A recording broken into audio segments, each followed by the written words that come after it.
Hi guys, welcome to another episode of Keepwize with Keepingly.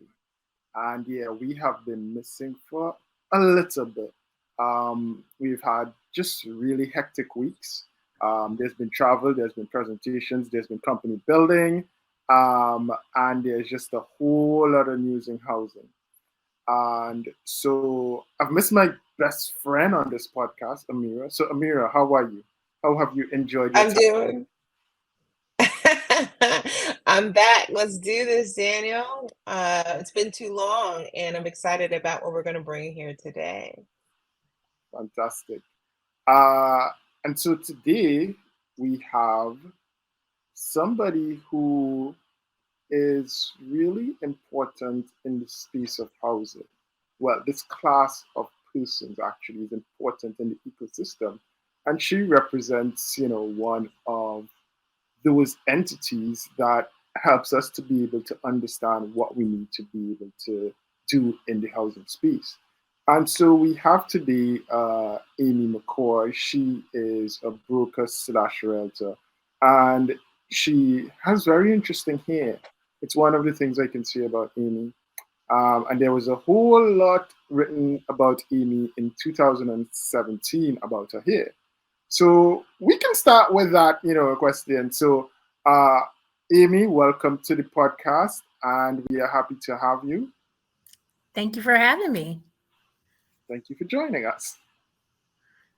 Well, So, so Amy, let's kick it off. Tell us a little bit about yourself. so I've been a broker almost 19 years. As of August of 2023 will be my 19th year in the industry. I have been the broker and owner of my hometown Realty group, now going on 10 years. And I am more than just a realtist, but I'm a true housing advocate. I do believe in creating stakeholder ownership. I can't even talk. Stake ownership. Sorry, my phone is going off over here all of a sudden, like 3 different times back to back. But true stake ownership in a community, and what that comes from is going to be folks that are actually owning homes. A little different from the actual investors, and so that's really where the advocacy component comes from, and where I found my passion within this industry, because that's how you truly make a community work.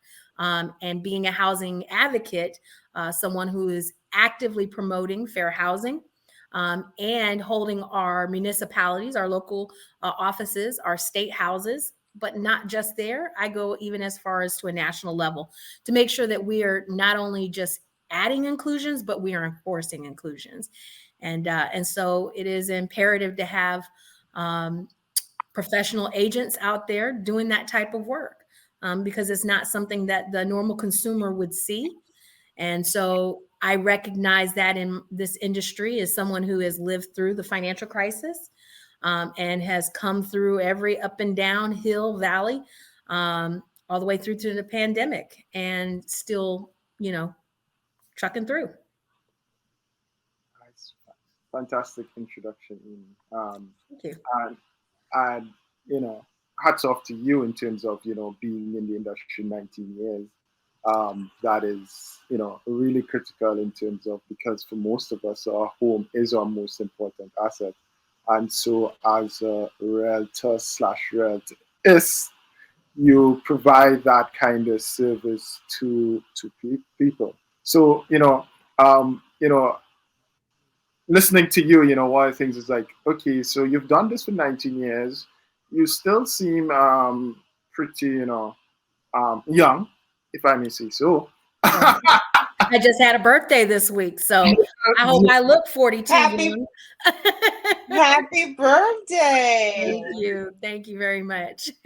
So the question really is, what inspired you to become a broker? I'm hearing all the stuff that you're doing, like on a national level, and for you. But what inspired you? So we've had different people talking about what inspired them in their childhood to get into housing, etc. So for you, what was it that kind of sparked it? Hey, I want to become a realtor. I want to help people find homes, kind of thing. I did not have a dream of this. My parents had bought their very first home as a married couple once they retired from the military. And I didn't realize what home ownership really looked like, because we've always lived in housing projects. Even growing up through the military, that's a housing project. You know, it's government owned property, and how it's maintained is a different level of when you have a service member maintaining it, because their equity in cleaning and making sure that it's being serviced properly is the only difference between most housing projects. But you still have the same type of construction, same type of regulations put into those buildings. It's still adhering to the same building codes, no matter what country you're in. You know, you still have those same building practices, but as we learn through life, you know, polybutylene piping wasn't right. We learned maybe we don't use too much lead in this paint, right? So you learn things as you go. And so ironically, I was a drill sergeant at Metro State Prison. So I worked in the corrections field, and I started that when I was 18 years old. So that's how I got into housing in a way. Because right after that, I went into property management. So you're going to pay me my rent. But most importantly, I wanted to, as I developed professional growth within that field, I realized, one, I could get paid more at McDonald's, but two, how do we really stop the repetitiveness of people constantly coming through our corrections department, right? And yes, it always seems to be the same type of demographic. And, you know, for living in Atlanta, which happens to still be a very segregated city, and learning things about myself that, you know, we can look in the mirror and we could see something about ourselves, but it's how other people see us, and those barriers that limit us from being able to achieve the things we want to achieve. So I had to, coming when I got my real estate license, I understood a lot more of how real estate really impacts the way a community runs successfully. It's the only industry in America where it literally touches every sector of the way America runs, right? You know, when you think fair housing, most people don't think fair housing. They just think I should have my own place. But what they don't understand is when they talk about how there's always potholes in an area, or, you know, why I have so many check cashing places, or how many more chicken joints do we need? You know, you don't realize that your zip code tells a whole lot about you. And it's because of the way that real estate is set up through policies, and how it gets exacerbated by uneducated professionals. And I don't want to say any particular brand, because I'm a realtor and I'm a realtist.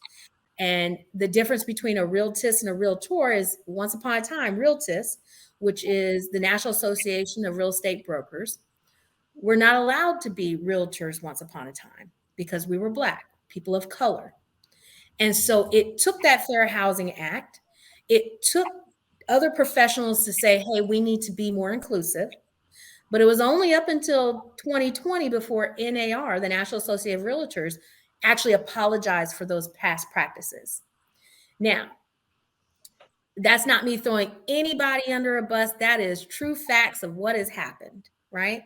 But it is my duty as a realtor and as a realtist and as a working professional that is dedicated 100% of my time as a full-time agent to be educated about what my local community is doing. And if there are any prohibitive factors that is preventing people from being able to obtain a home if they can qualify, because you got to be ready, willing, and able. And able could be having the proper finances.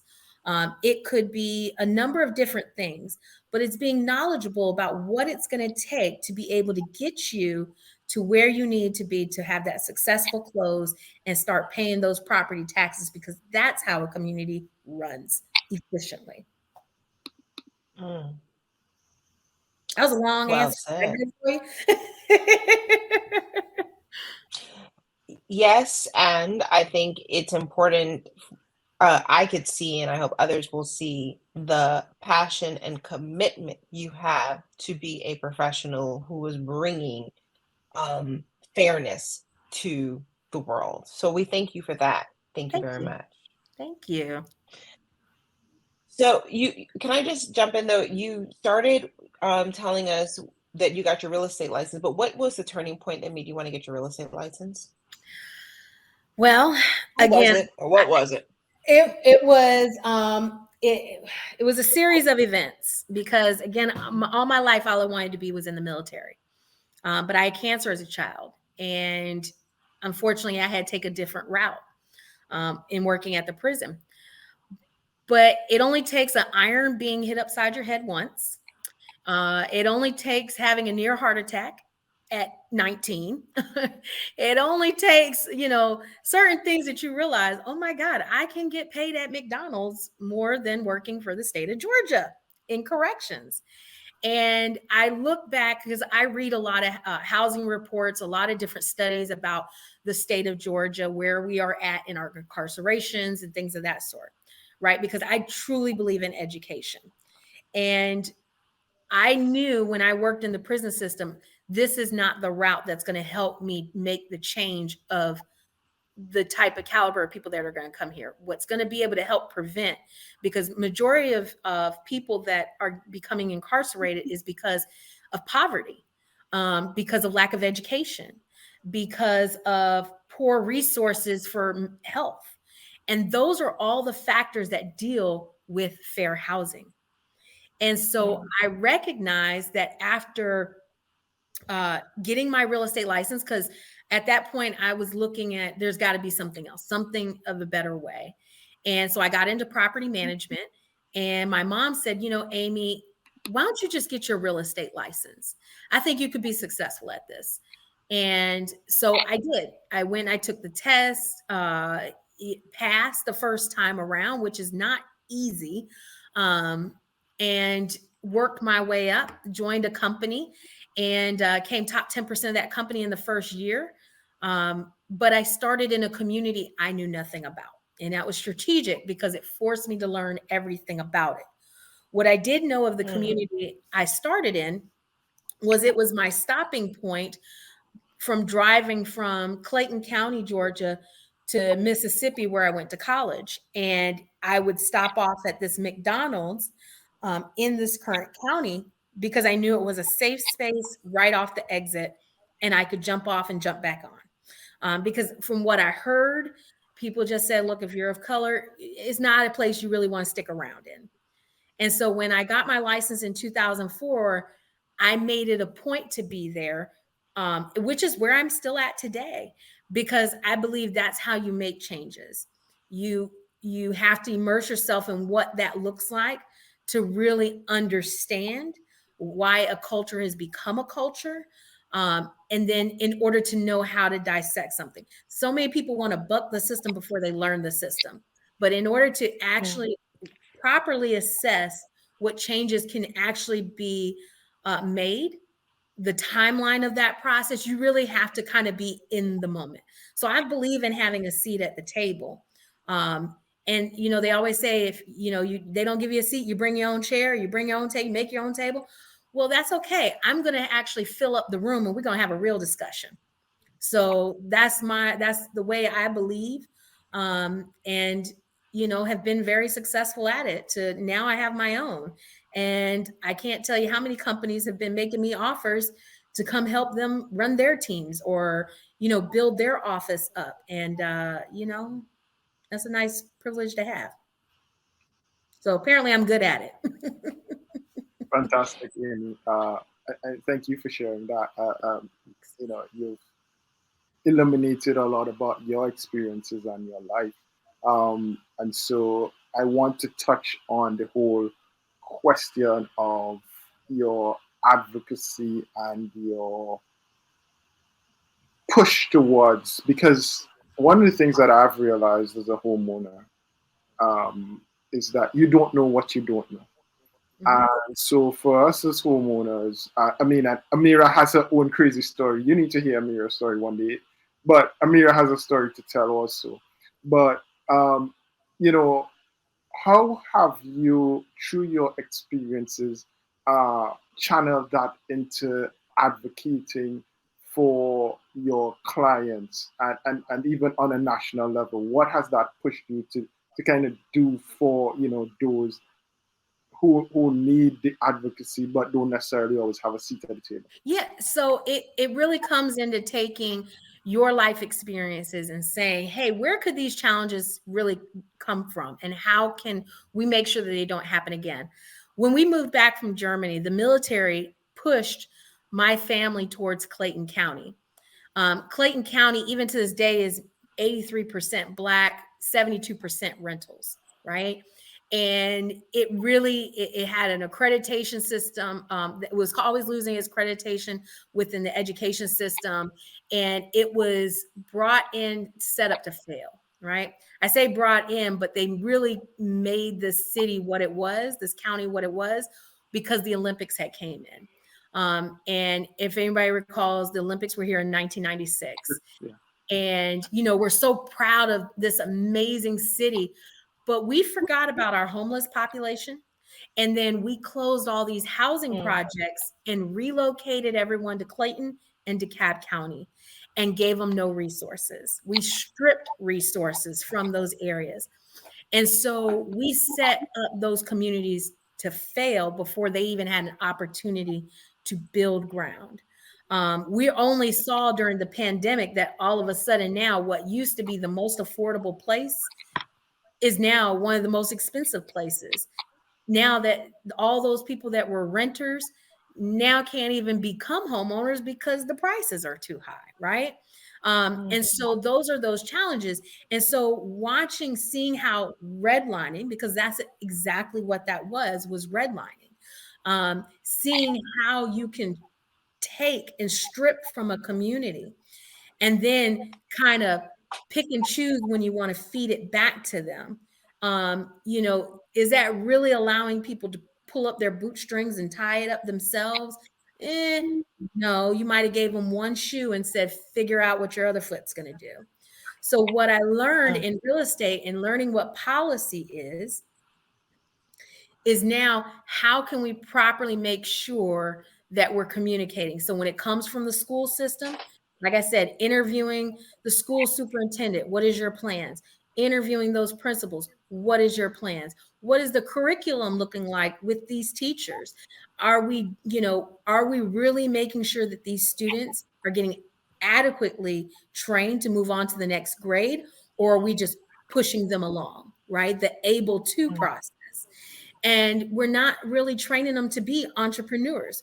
We're getting them into a space. We're taking that creative space from them that you would typically learn through arts programs. So I sit on the board for cultural arts.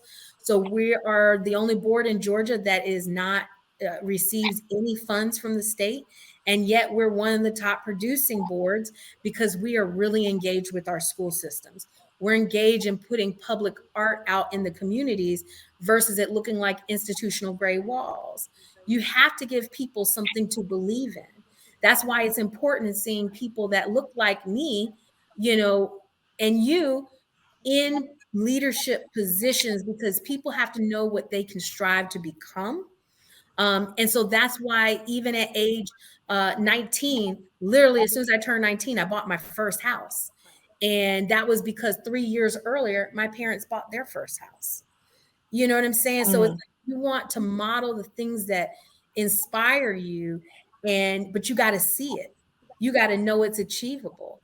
And so that's kind of what got me into more of my real estate. Plus, it didn't help that Congressman John Lewis was my neighbor for 8 years. And so I had that inspiration literally right outside my windows. You had no reason not to be inspired. That's right. He told me, Amy, if you really want to see the change, you have to be involved in governing. And so I made that a point as being a policy influencer to making sure that we are expanding opportunities and actually removing exclusionary zonings that are happening in different municipalities just because someone feels one way during one political regime over the next. And so you have to kind of know the source of the game and how people play with other people's rights. And in a society where we're still trying to define civil rights, we have to hold what's accountable that is written on the books as law. And so that is why I am I'm there. So. I mean, hearing you speak about from the beginning to now about your commitment to fairness and to people, and to understanding the game before you try to play the game so you can change the game. I'm all for that.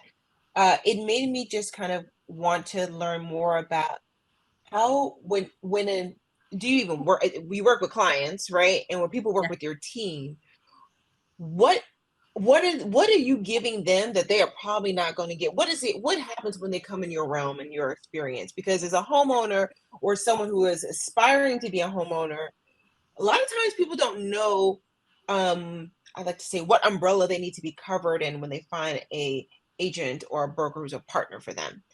Yeah. What would they experience being with you and your team? Well, so unfortunately, when you got your real estate license, you did not realize you was also going to be a therapist, the doctor, the babysitter, because I've even had an open house where somebody left their kids there. And I'm like, this is not a part of this. You could tend to be the chauffeur, and I don't travel people in my car anymore. You know, you have to kind of set up the business model the way you feel. I truly believe in being my authentic self. So literally before this interview, I was just showing another home veteran who's kind of going through her own personal journey that I can relate to in degrees. And just having that talk about really invest, because really she came asking about a rental. And as a veteran, you need to use your benefits. I know I work very hard to make sure you have these entitlements and that you have expanded opportunities with these entitlements. So use it. Why just pay a deposit and rent that can go up on you in another year? So let's go ahead and invest in yourself. And just in talking with her, sitting down in those 20 minutes of showing her the property, and came up with her 3-month plan, 3-month strategy. She has some homework, contacting the lender, but actually going through the process. And now we're going to go ahead and move her into a home ownership path versus a rental path. You know, it really comes down to, I'm a strategist. I do more than just selling houses, as you see, as a housing advocate, because the house can help be collateral for if you want to if you want to own a business, if you want to buy a commercial building, or if you want to go back to school. This can actually pay for your schooling versus you having to get financial aid. If you want to utilizing that equity. And this is why, I really am excited about a Keepwize program, because it really helps for sustainability. And so as an agent working with me, not only is it just about getting you in the home, but it's also about maintaining the home. I want to make sure that you are going to have an asset that's appreciating and is not going to be a money pit. And the minute it becomes a money pit, don't worry, we can fix that as well, right? It's about really understanding what that client's needs are and putting them in the direction and the path that they need to go in order to achieve those goals. I work with a lot of clients internationally. And that was because as a Black woman, I couldn't get traditional financing when I wanted to do flipping projects or even start building communities. So I'll use my social capital, fly to Dubai or the UK or Lagos, and tell them what my plan is. I will receive the funds, head back to Atlanta, and rebuild some Black communities where those neighborhoods were going 40,000, 50,000, even well after the recession has hit. Now they're nearly 300,000. This was before all of a sudden the big bang of institutional investors come in. But it wasn't just about painting and putting new carpet in. It was about truly reinvesting in that community, because grandma's house is worth something. And we can't just always say, well, we're just going to put a tenant in it. No, we owe it to our neighbors in our community to make sure that we're invested in it. And so yeah, I would reinvest in the communities of color that look like me, to making sure that that you remained in that community, because gentrification will come through and then you find yourself moving out of it. But I don't believe in that. I believe in restoring and being sustainable in where you've grown up if you wanted to. Amy, a lot of what you said, resonates so much with me. Um, and I like, especially when you talked about, in that last bit about how you're thinking it through and your different roles.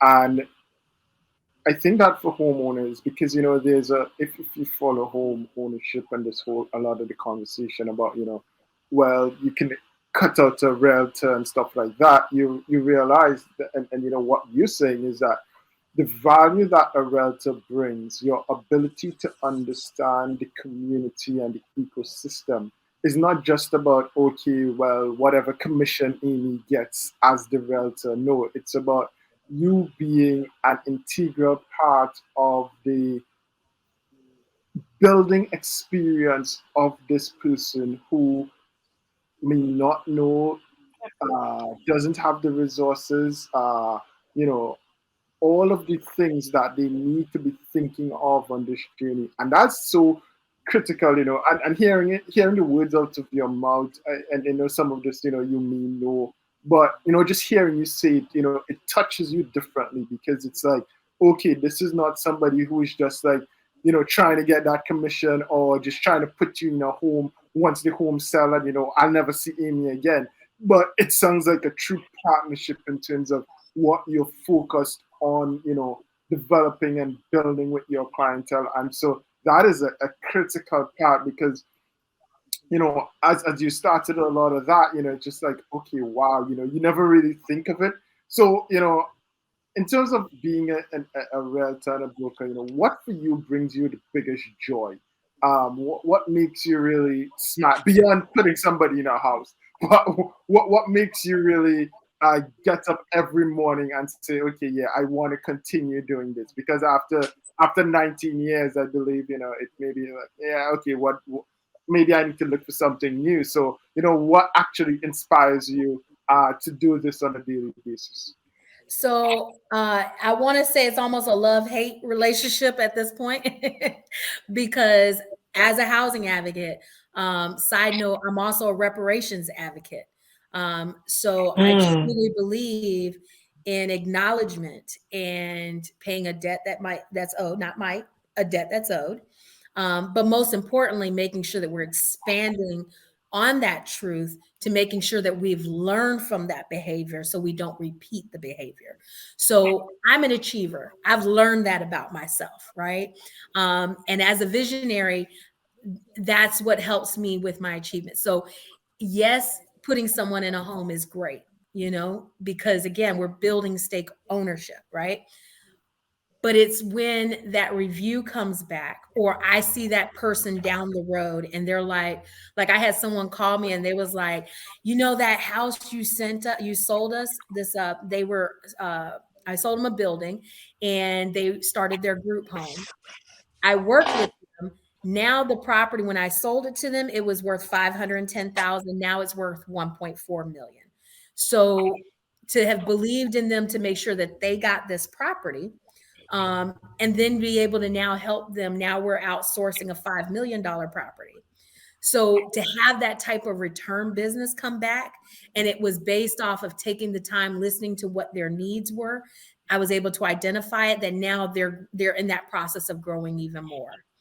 I was able to, the county contacted me when a major data center wanted to come to our county. And it was because of my conversations with the board expressing why diversity and inclusion was very imperative, that we needed to focus on that. It caused them to have that company give me a call. And I had one of my big pivotal moments in my career where I was able to do an assemblage, which most people, it takes them a year to do. I completed this 13 parcel assemblage in 60 days from beginning to closing. And that was just unheard of. Even the company that did it, they instantly, while we were in the middle of that closing, became a $1 trillion company. traded company while we were in the middle of all of that. And so they thought this process was going to take a whole year, and that, so that they had time to build that momentum. But we were closed out and ready to go right as they were hitting the public exchange, and instantly became $1 trillion company. And so it's like, when I see things like that, like I have a part in it, because other agents weren't going to see that $2.5 billion investment in this county was going to be meant something. But I knew that was going to help us on the utility taxes, right? So it becomes a less burden for the residents in that community. Because it's a data center, they're going to have a lot more with security around the perimeter. So I know that that's going to be another asset for that housing community down the street. Having knowledge of what that looks like, they're going to have to do some infrastructure, some broadband expansion, things like that. Oh, this is going to be a benefit for this community. So as we're talking and we're looking and sourcing land, again, that's what makes me different, is being a strategist, and being a strategist, understanding that, man, I could do this and I can result this. That's what brings me joy, being able to do things that, applies effort. And I did it. Having someone like you, Amy, on the team, if you're looking to buy a home, is like magic. So I guess my question, and you're a visionary as well, what do you envision for what are you seeing in the market today that would be helpful for those that are listening and that might be interested in purchasing or selling and rebuying or whatever? What are some of the trends you're starting to see? Amira, and I would add, and for those of us who are not in Georgia, because if you're in Georgia, you need to find Amy, and that's all I would say. But for those of us who aren't in Georgia, what should we be looking at, and what should we be thinking of?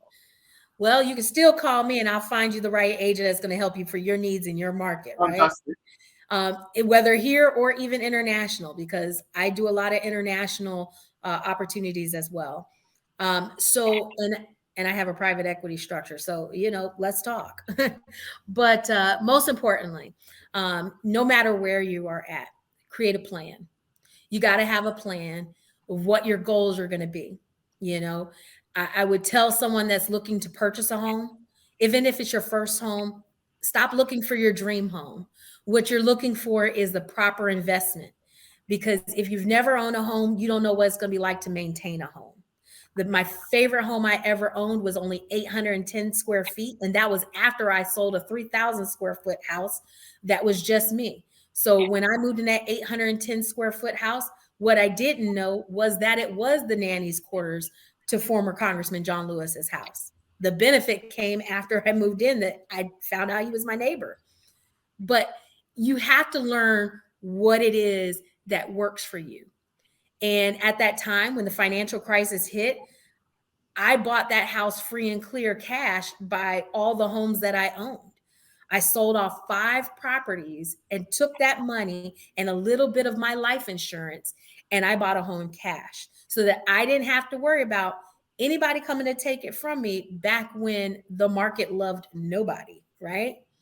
So what I would always encourage a borrower to do, okay, whether you're looking to purchase or invest, if you're looking to invest and never owned a home, stop it right now. Don't you do it.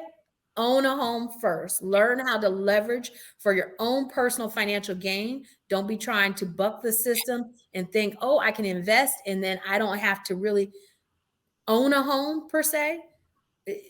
Sweat equity carries a long way. Play the long game versus the short game. If you're looking for quick, fast money, you're going to fail. You might get lucky once, but that second time is going to catch up to you. Okay. I've been at this 19 years. I read the economist reports. I'm writing reports. That 150 pages that you really don't want to read, I'm reading those. It's great material, right? But you got to know how to dissect and look at what the market's going to do. So if you're looking to invest now, who cares if the interest rates are up? Purchase anyway. Ownership is key. In America, what really determines your net worth is obviously the assets you hold, right? Skin color, we're not going to be able to change that about ourselves, but it's a difference of when they see what your net worth is. And the biggest way to build your net worth is going to be through holding these type of assets. Okay. No matter if it's a volatile market, I tried to get people during the financial crisis at 100-unit parcel portfolio for $1 million. In that zip code now, you can't even buy 2 homes for $1 million, but you would have had 100 parcels. You see what I'm saying? So it's about educating yourself, looking at your real financial placement, and then where you want to see yourself, and start it where it can't just be a 1-year goal. Start it with a 5-year goal, and then build to what my 10-year will look like. But you need to make sure that you're able to accomplish where your goal, your milestones are. And having an agent that's a strategist like myself will be able to listen to what your goals are and be able to help you create a plan that'll help you succeed with that. But you got to put trust in somebody. It's tough doing it by yourself. Even I don't do this completely by myself. I understand what my strengths and my weaknesses are, and I learn how to leverage what my weaknesses are to make sure that I can hold on to the pluses that I can be. I'm able to go out and do the advocacy work. And then I have someone here making sure that my paperwork is square. Love it. Love it. Fantastic. So can I just ask another question to the second part? You envision what you gave some good guidelines for someone who is potentially purchasing. You mentioned about being a strategist. We also are going to be talking to people that own homes and they just don't know what to do with those homes. Or they just feel like they're just sitting on that property, right? And so I just love like a few, like your thoughts are really intriguing me, what your thoughts are around that. So here's another opportunity. If you are a current homeowner and don't know what to do with it, right? Whether you're looking to upgrade, then possibly hold on to that property as an asset, refinance it, pull the equity out and put that towards the next home, right? Because if you're finding your next property and you can be cash positive, then why not? You apply that equity towards paying that home off, right? What do you mean? Yes. Not to cut you, but people, the first opposition you would get, though, it's, but look at the interest rates at 7%, at 7.5. Do I refi now? What am I going to give up my 3% or less than 2%, which 98% of the market is locked into? What would you do then? What do you suggest then? So if you're looking to sell that property and get that money out of it, you can easily do an assumable loan. Somebody could quickly come purchase that property and assume the interest rate that you have, as long as they have the funds for the gap financing. That's another way. But you could hold on to it even if the interest rate is up. You're just dating the rate, right? You can always refinance it again, right? If the rates come down. As an example, so in 2021, Georgia saw on an average about 16% increase, right? Property value increase. And people said, oh, well, now the interest rates are going up in 2022. But Georgia still saw an 8% property value increase. You see where I'm going with that? Sometimes we can get blinded by the small picture, but we didn't see the bigger picture. So you got to kind of look at, like, I have a property right now, $100,000 in equity, right? Potential. And so many people are like, oh, but I got to spend $10,000 to replace the carpet. Well, what if I escrowed that in for you? Oh, I really want something brand new. Okay, but you don't want to pay brand new prices. So you have to kind of look at what the real goal is. Look at everything. If you make things as a financial decision, it will help you remove the emotional part of it. Okay. Always look at things as a business versus emotional, right? And so if you own a home, yes, you can refinance, or you could sell it, right? Or you could rent it out. If you have that low interest rate, great. You could pull a HELOC. You don't have to necessarily refinance and take and increase the entire loan to this large amount. You could do a HELOC. A HELOC will allow you to have a different interest rate on the equity spread that you have, that no matter if you pay it off, you always have that available balance credit available to you down the road. So if you decide, hey, I want to go buy this car cash instead of financing it through a car loan, okay, well, here you go. So when I do sell that house, that type of investment is already paid for when you paid off that house. So that's another option. House hack: rent rooms out, or take off the roof or add a whole second floor, become a duplex. Message. Amy. Dropping gems over here. You're just dropping gems to help people get some ideas, and I love it because you know what I think it is. Most people don't know, right? They didn't. It takes an investment in time and energy to get this level of insight and information, and you need to find a partner that's willing. You need to surround yourself with people that are smarter than you. So when you're making a decision like this, ideally they should be smarter than you. If not, then you need to run. They shouldn't just be a nice person with a nice smile that can bake cookies. They got to be able to help you rethink the way you think. And I love what you just said around that. Can I ask again? I see you, Jim, but can I ask a question? Another question is kind of about vision, because I love talking to Amy. She's amazing energy today. My question really is, okay, I'm in it. I'm leaning forward. You shared about the vision and how to help people think about for themselves, if they own a home. I want to come back a little bit to you. When you think about what you're doing the next few years, because again, we all want to surround ourselves with amazing people, and Amy should be in everyone's Rolodex. Thank you. Where do we see your vision? What are you envisioning for the future for you and your world and your business? We got to keep an eye on you. Yeah, well, I'm going to be getting it more into development. My goal moving forward right now is building more duplexes, triplexes, and quads. I truly believe that's how we are able to build more wealth for those FHA, VA borrowers.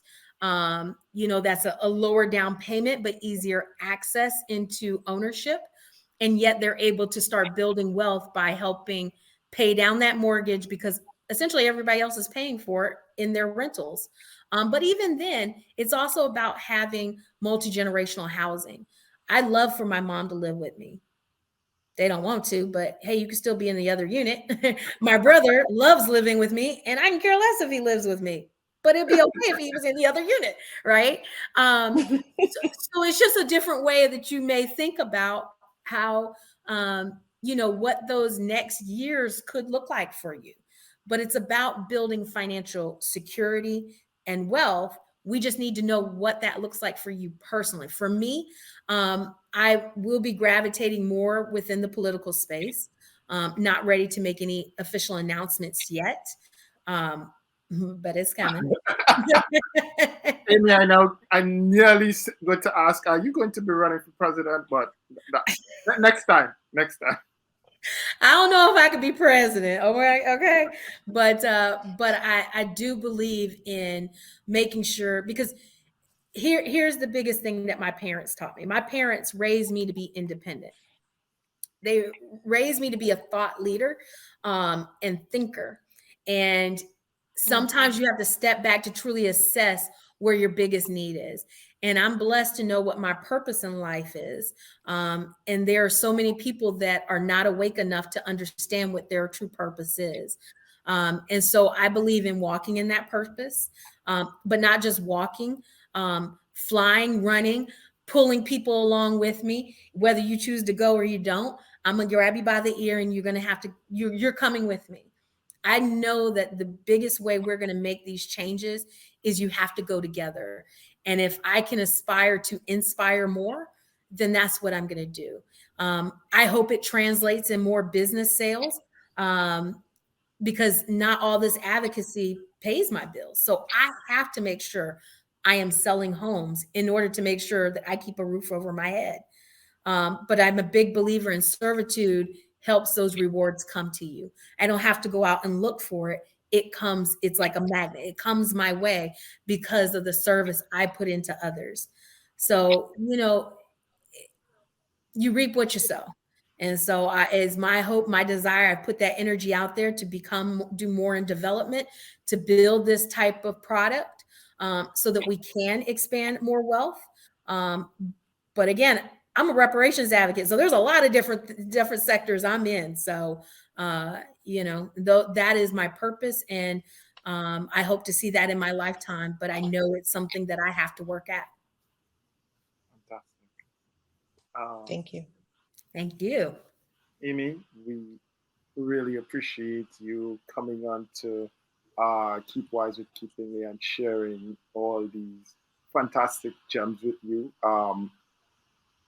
We need to continue this conversation. We need to talk about that purple hair because there was a whole purple hair article. So we'll get into that the next time we see you. But you know, this has been really fantastic. You know, as you were speaking, you know, about building community, one of the statements that came to mind for me was, you know, if you want to go fast, go alone. If you want to go far, go together. And I think that, you know, what you've said, you know, perfectly encapsulate that whole feeling and that ethos really in terms of what we need to do and helping for us at Keepwize with Keeping. It's really about making people wise about what they need to be thinking of in their home ownership journey and what they need to be thinking of. And so one of those things, you know, when you come back the next time, we want to just talk about, you know, what sellers need to be thinking of, or that whole process from the seller angle and the seller end, because there's so much, you know, that we can help people to do around this asset. And I think that a lot of what you said has been really the spark for even some of my own thoughts in terms of really how we push that whole conversation further and we get people more into this experience. So thank you very much for coming. And Mira, you can, if anything else you want to say. I am very thankful that you guys invited me to come on the program here. If anybody's ever interested in getting in touch with me, I'll just drop my website, theamymccoy.com. Has my additional contact information. You can get in touch with me. If you're looking to do a strategy call, coaching call, whichever, I'm here. I want to help make sure that our consumers are educated. Our consumers are making the best possible financial decision for themselves and their family and whatever their goals may be. Even if we're in a different state, that's okay. I have other boards reaching out to me for me to come in and teach how agents can properly and effectively work with their municipalities. I didn't know that was really going to be a thing I could charge. And hello, we're going to make this work because the most important thing really takes learning that part to hold these people accountable. So I'm looking forward to this journey, and I would appreciate any time that you give to me. But it's theamymccoy.com. Hey. All right. Thank you so much, Amy. Again, it was wonderful getting to meet you, hear your voice, hear what you have to share and offer to the world. And I wish you nothing but success. And I look forward to hopefully more people, more business for you so that you can make a huge impact out for everybody else in the world. Yeah. With that, I'm going to turn over to Daniel and say thank you. Thank you very much, guys. I'm looking forward for another episode very soon. Bye. Bye.